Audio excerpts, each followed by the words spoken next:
way fan bases behave online seep into dressing rooms. Players and managers see, feel, and hear it because social media is in everybody's lives, and we have an element of responsibility. Criticism is right, and there should always be criticism, and I'm one of the first to do it. But I sometimes think we just go too far with it at times, or I think you put it so perfectly, Sunshine, so I'm not going to plagiarize you. People, their egos take over because their preferences are not being met. And Adam, I know you've joined us, mate, and I appreciate you coming on. Thank you.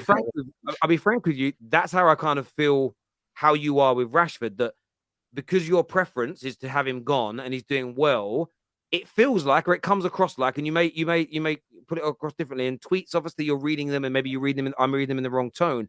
But it's more like it frustrates you that he's doing well, as opposed to you celebrating the fact that only Mbappe and Haaland have contributed more goals in Europe this year than him. For me, the fact that Man United fans aren't jumping off the rooftops over that is crazy to me.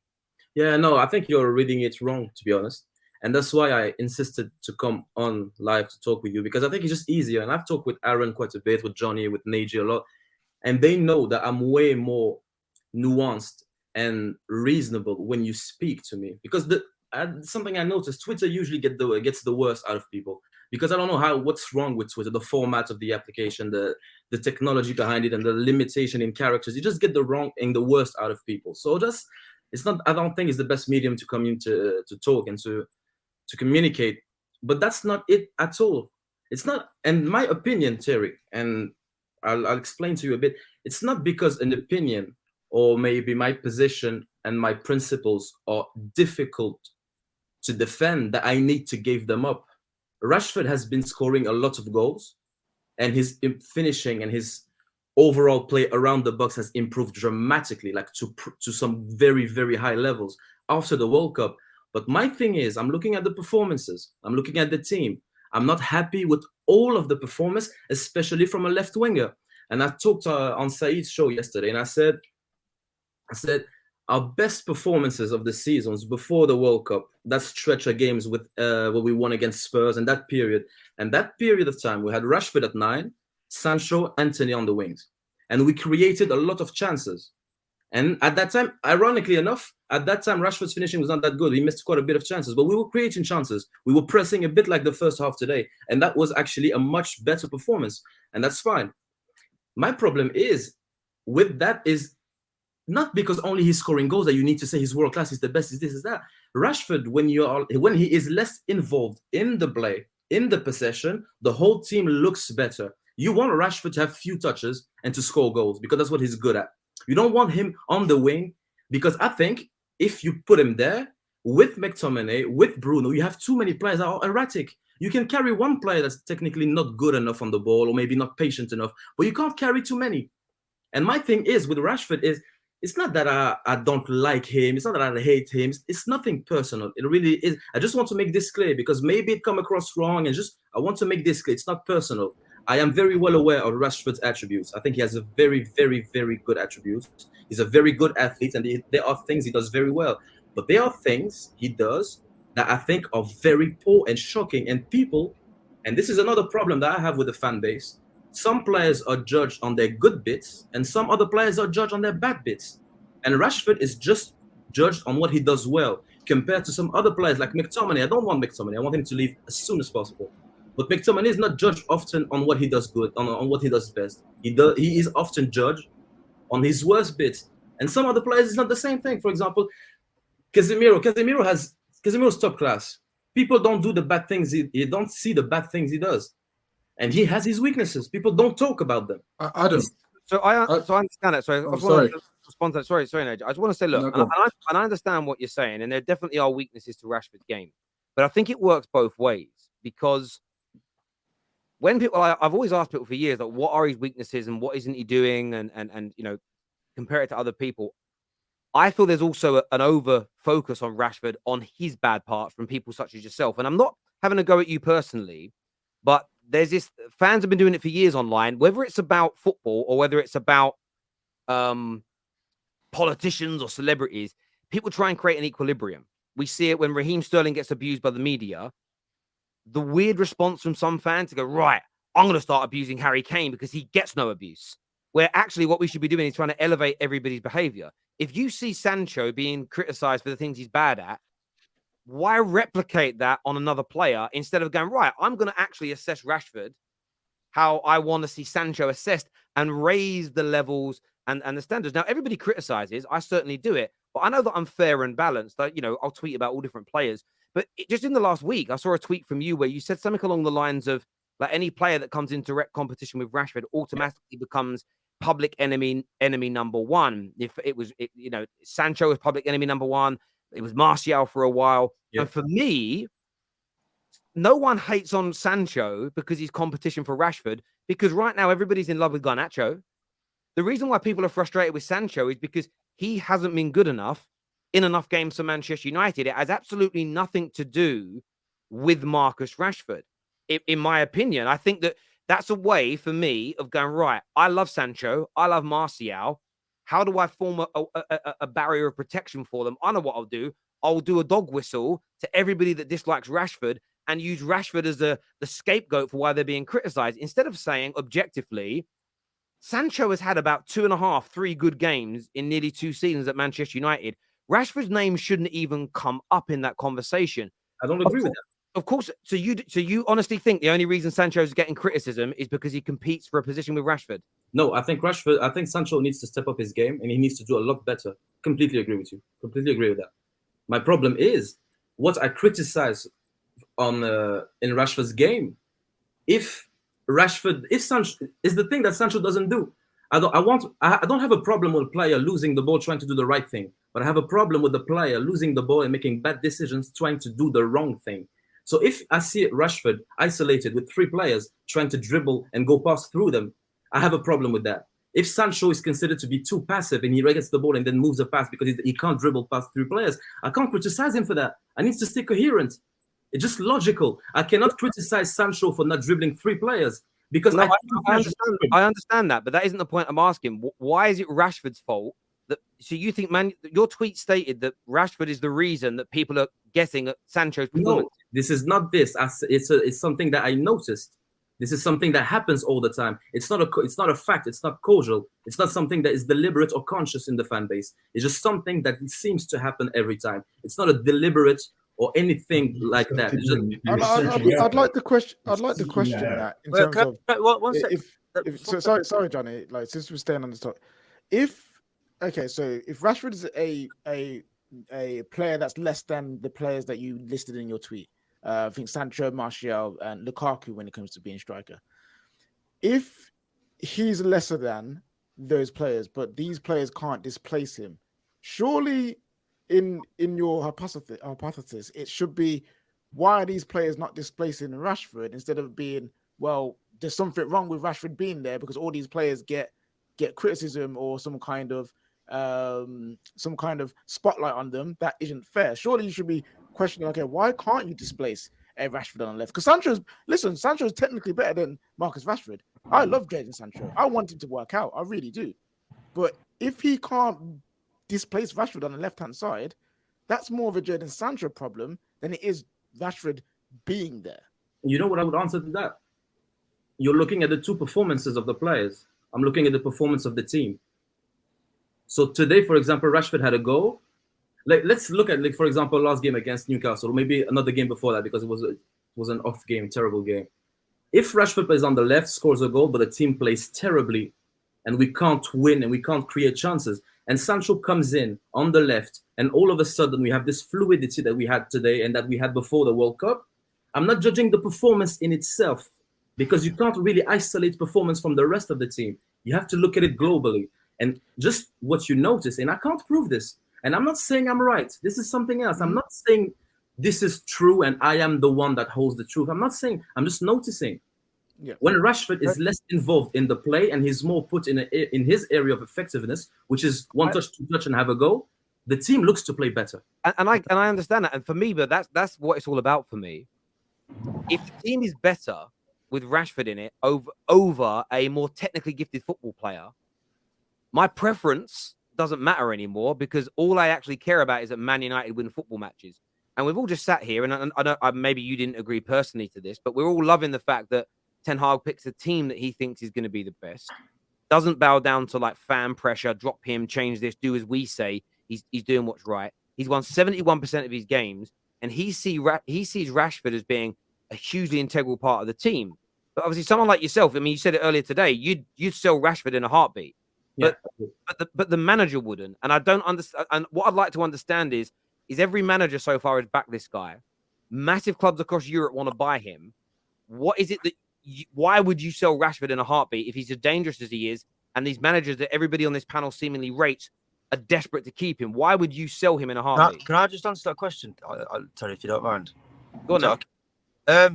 I put a tweet out, I think it was either today or yesterday, saying that I'd sell Rashford from Atoma. Now, I got cooked for it by some people. A lot of people agreed with it, but I want to explain my reasoning behind it. Matoma's not the point that I'm making, right? A lot of these players, and this is a broader point. This is not just exclusively to Rashford, right? This is going back to Mourinho days where we've had Maguire, Lindelof, Shaw, Dalot, Wan-Bissaka, Rashford, Martial, the same core group of players that we've had for this stretch of time that have not delivered.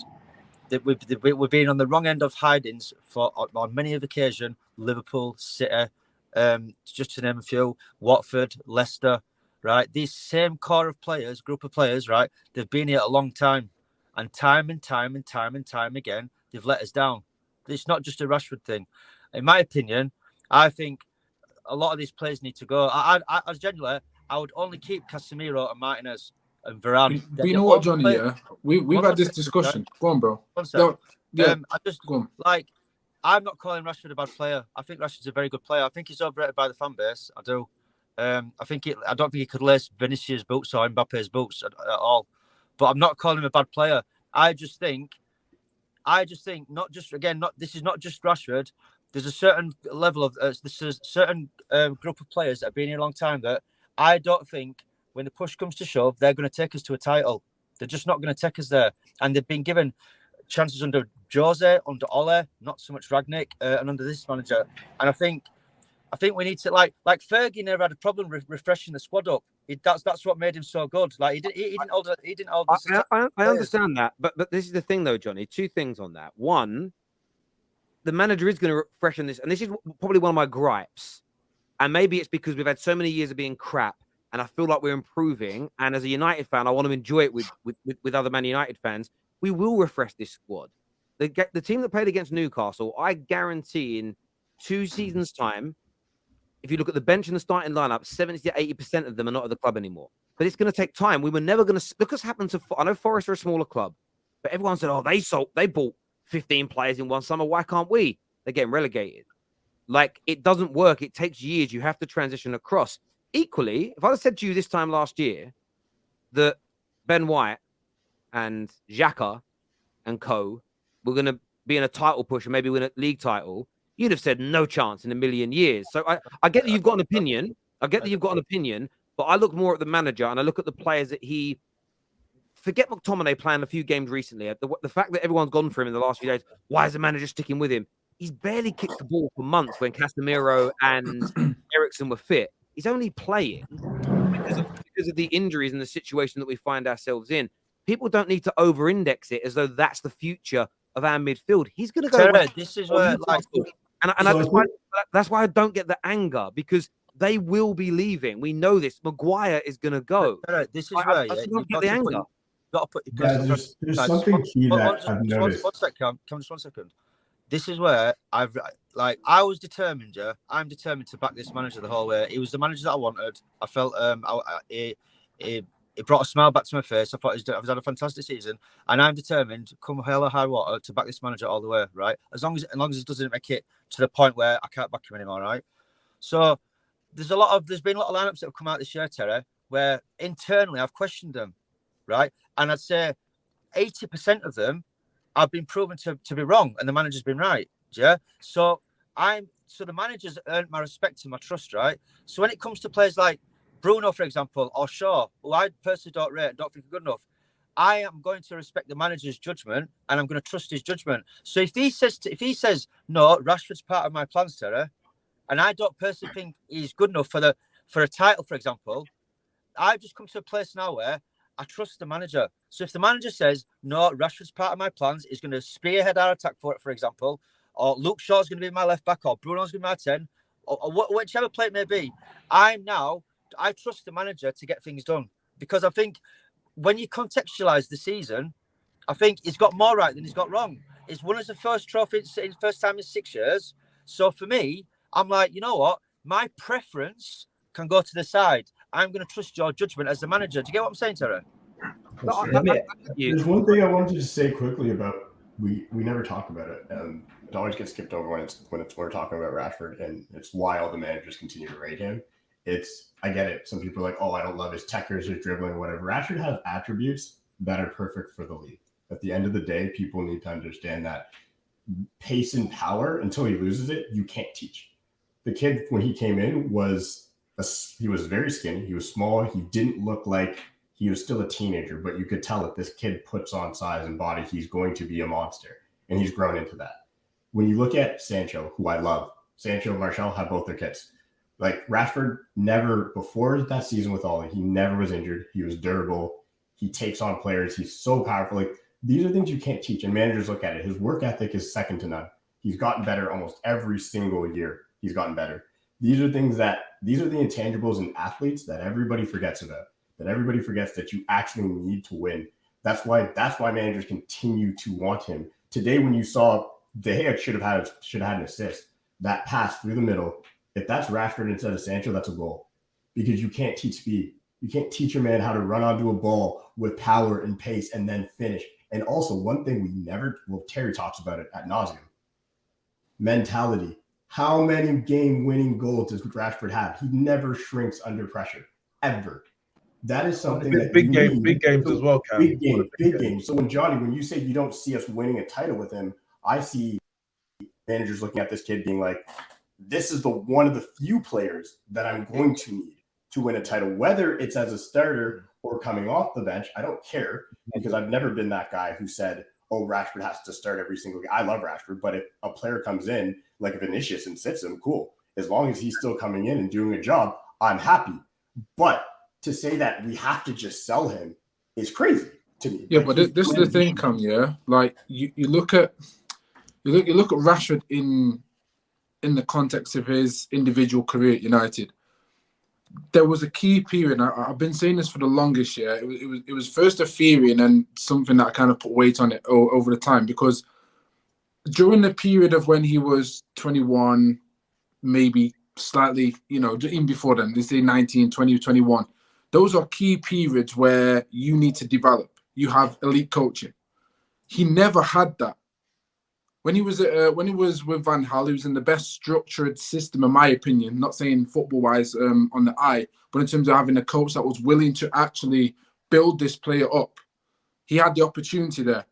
When he got sacked, Jose Mourinho came in, completely different profile. Doesn't really want the youngsters. He wanted to buy Willian and etc. Wanted him to play left wing back.